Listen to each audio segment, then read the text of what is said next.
одан әрі дамыту үшін 934 инвест жобаны іске асыру жоспарланған.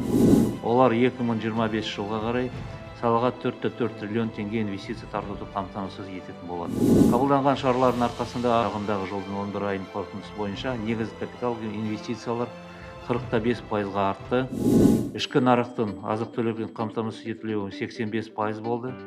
Ал экспорт көлемі 2020 жылдың 9 айымен салыстырғанда 14,3%-ға өсті.